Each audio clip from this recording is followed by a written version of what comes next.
it's Rob and welcome to Axel's Garage. Alright, so we slowed down a little bit in the frequency of the videos we've been making. And why was that? Because we have a new project vehicle that's been consuming a lot of our time.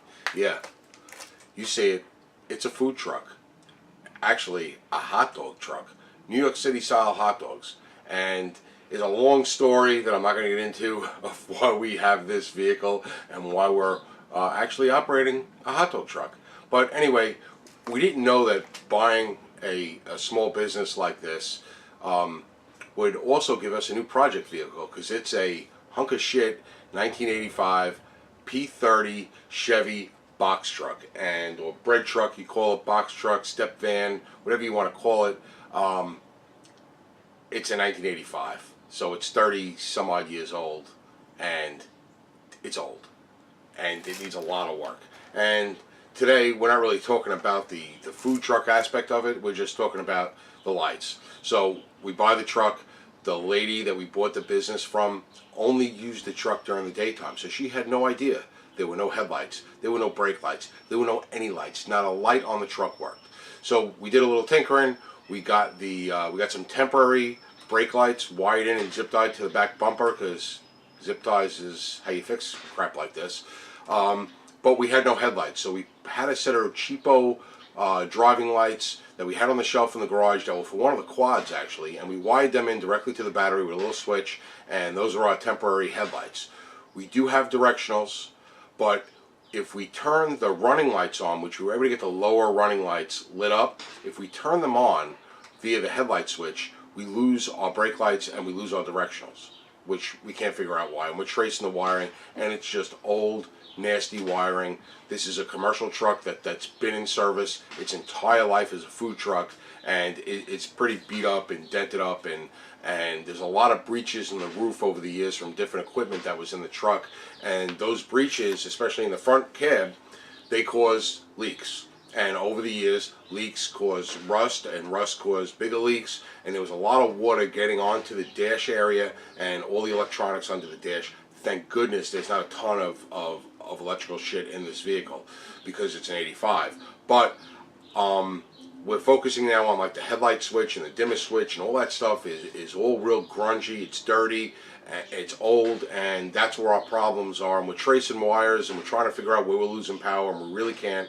So we're spending a lot of time trying to troubleshoot, and we're going to start throwing some parts at it, which I hate to do, just throw parts at it, but when it's something this old that we are using every day to operate a business, sometimes it's a little bit easier. Let's start fresh with some new stuff. We're going to need this truck to operate, especially now that it's getting darker earlier, and we're going to need to start using some lights. So today we're going to replace the headlight switch on this 1985 P30 step van. We'll call it a step van.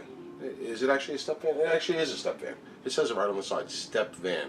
Up here in New York we call them bread trucks, but it is a step van.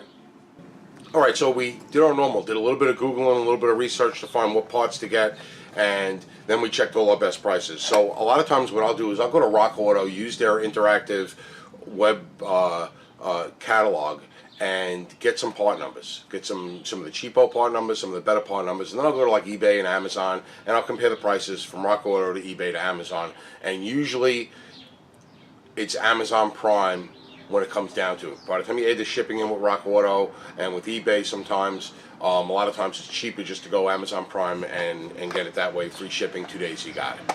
Not always, but most of the time. In this situation, both of the things came from Amazon Prime. So we got our headlight switch, which is a GM part number, and it's also an AC Delco part number, D1506 Atom.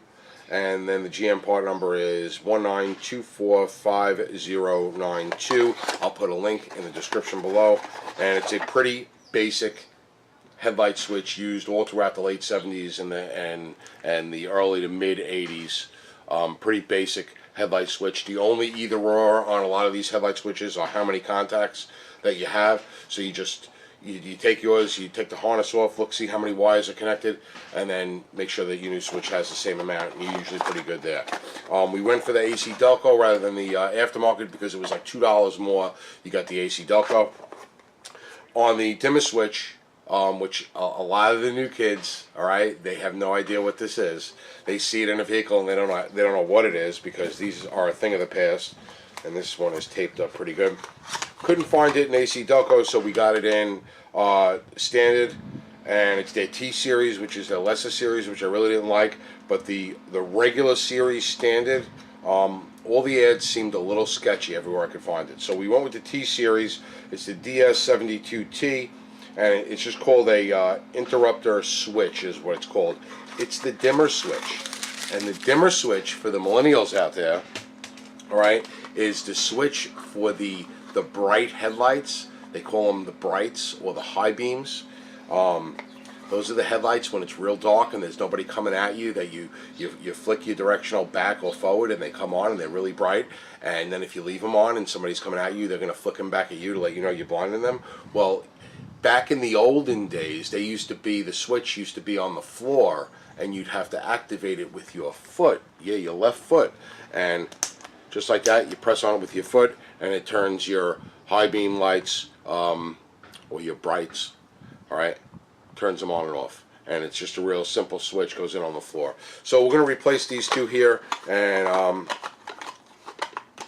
see if that solves our problem. It probably isn't going to solve our problem. It might make it better, but I don't think it's going to completely solve all problems. But we'll work on it. Let's get it set up.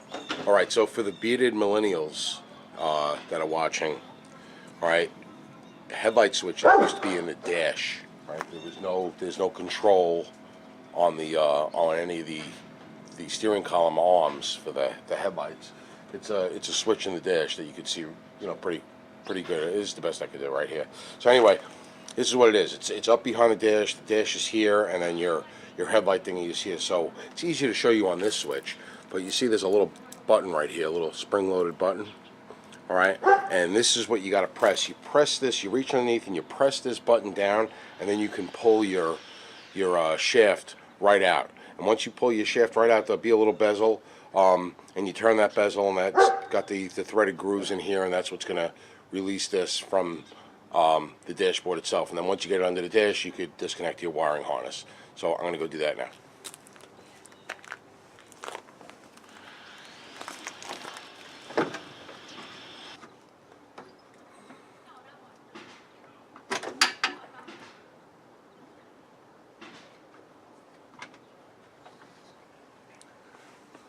Okay, I'm hooked on something. So pretty much that's how the shaft goes in here. So it goes in, and it clicks in, and now you could pull the light in and out, and you dim it back and forth like that. And then when you want to take it out again, you press this button down, and you pull it, and wrestle with it a little bit until it pops the rest of the way out. And it's a pain in the ass.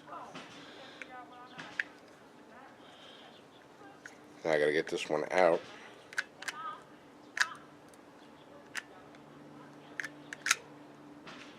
There it goes. So you gotta pull it out all the way, then press it down, and then pull it out the rest of the way. There's the key. Pull it out all the way first, then press the button down, and then pull it out the rest of the way, and it comes right out. Alright, so with the wires disconnected, we can unscrew that bezel. See the bezel's right here. We'll keep unscrewing it, and the switch will come out. Alright, so back outside, you can see that bezel has like a groove put in it. There's probably some kind of special tool for it. You can use a big, fat, flat screwdriver. Alright, and that bezel screws right into the front of the switch here. And that's what holds the switch in place on the thing. You can see how gunked up this switch is. Alright, so what I am going to do is I am going to take my harness end and I'm going to spray it down good with some contact cleaner, and then I'm going to put a little dielectric grease in the harness on each female tab that's going to go onto these male tabs, just to prevent any future corrosion. We did seal up the leaks, and we'll go through that in a different video, but hopefully there won't be any more water getting in here. You can see how green and corroded everything is. Alright, so I got some contact cleaner. This is what I use, only because I got a bunch of it from somewhere, I don't know where. And all you really need to do is just take this harness and spray it in there. It evaporates really fast.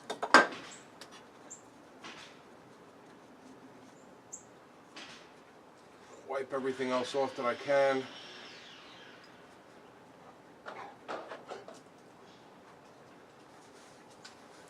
Right, and while that's evaporating, what I'll do is I'll take my new switch right here, and I'll take a little dielectric grease, and I'll put some dielectric grease on the male ends of this one, and I'll just go on each side of the male end with just a little dab of this dielectric grease.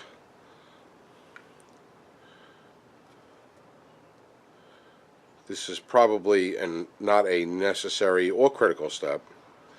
It's just an extra step if you're a little anal. Alright, and I got a ground on this one here. Alright, so I got them on all my contacts. A little dab of dielectric grease. After a couple minutes, that contact cleaner is dried out, and now you can just plug your harness right back in. Alright, there is no locking tab on this harness, so do your best to get it seated in all the way, because there is no locking tab. Alright, let me move that in a little closer for you. Alright, so I will now take my switch and I'll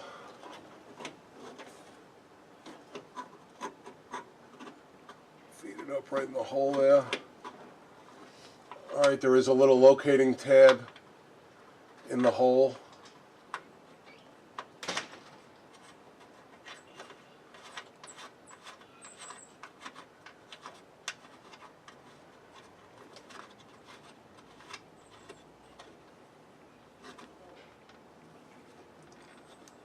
And like I said, you'll have to use a fat screwdriver or something to turn that. I bet we can. Bet we can take a key.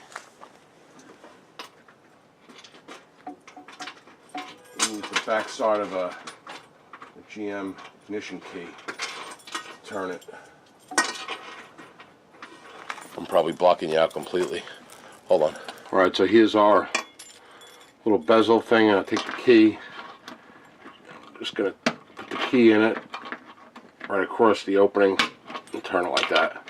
I'm not using the front of the key, I'm using the square part of the old GM keys like that, and that's in there good. And now we can take this, slide it in all the way, and it should lock in. Our marker lights work, but when we turn the lights on,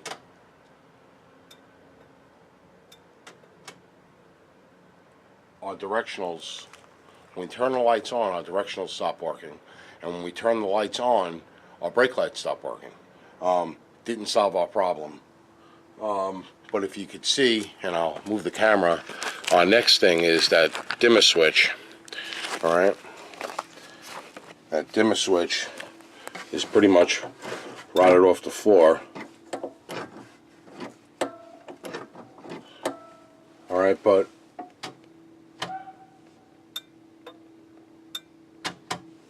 the thing I don't like is when I move this, I don't know if it was this wire, but my blinkers started working again. I don't know what this wire is going through a hole in the floor here, and then this thing is just all rotted on this piece. So we're going to pop this. This does have a safety catch on it. We'll pop this off, plug in the new dimmer switch, and see what happens.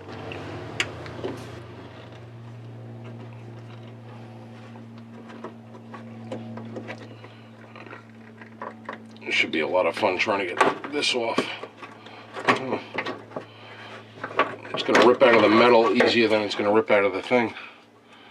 Oh, that's good. Every once in a while my blinker blinks.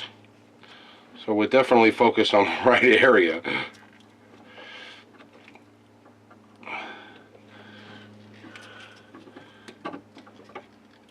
This is some dry and brittle plastic that we're dealing with here.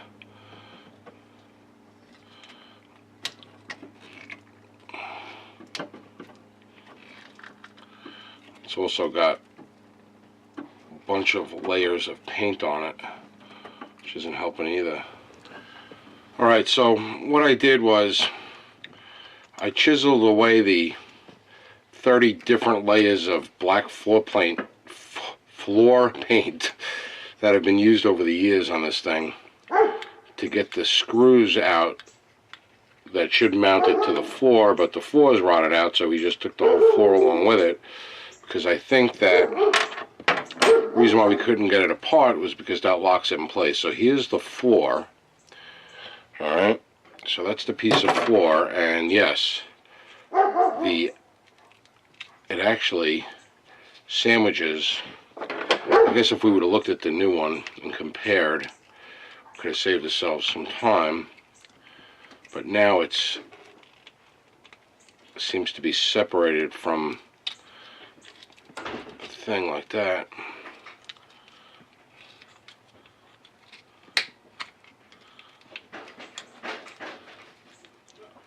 And it's still all stuck together.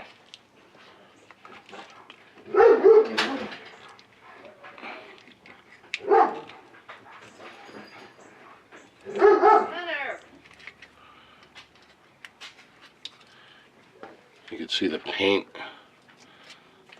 that's on this thing just falling all over. Yeah. No. I wasn't talking to you. I didn't think so. Okay.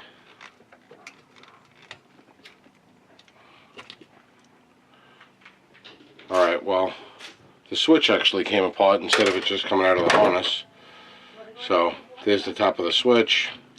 Now we gotta see if we can get this out of the harness without breaking anything.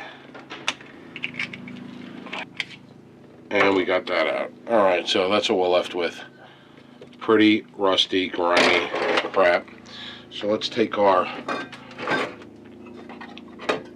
contact cleaner and spray it in there and hopefully clean this out a little bit, and we'll get our new switch wherever that is.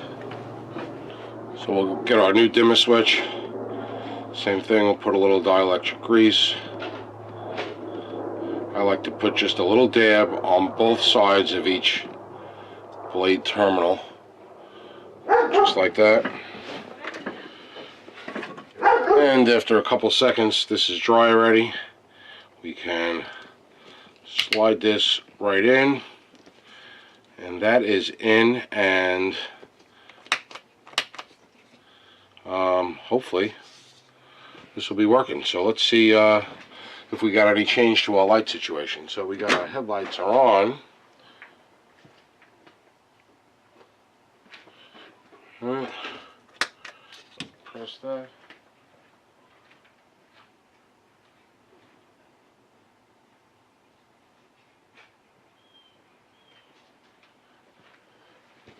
Alright, I now have power to the headlights. Alright, so it looked like our headlights not being on was the dimmer switch. Now let's see if we have directionals. We'll turn the ignition back on. Alright. Alright, I have directionals with the lights off.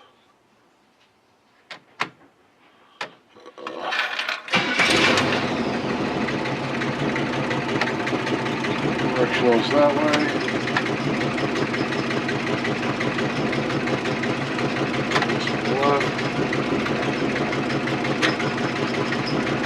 And the directionals go out when we turn the lights on. So we're not there yet, that's for sure. But we got used to the headlights, so we're starting in the right direction.